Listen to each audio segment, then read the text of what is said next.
పరిశ్రమ కావాలన్నా, స్కూల్ కావాలన్నా, దేనికి కావాలన్నా అంటే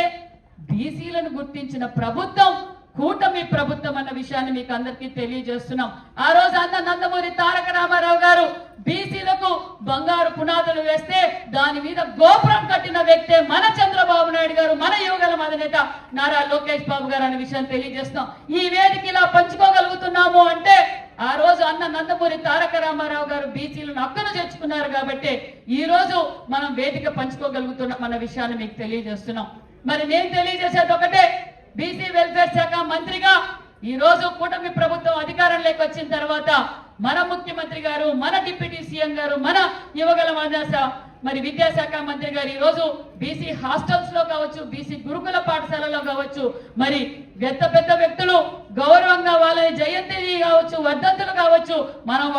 వాళ్ళు చేసిన త్యాగాలను, వాళ్ళ ఆశయాలను కొనసాగించాలనే ఉద్దేశంతో మరి ఇలాంటి కార్యక్రమాలు కూడా చేస్తున్నాం అన్న విషయం మీ అందరికీ తెలియజేస్తున్నాం.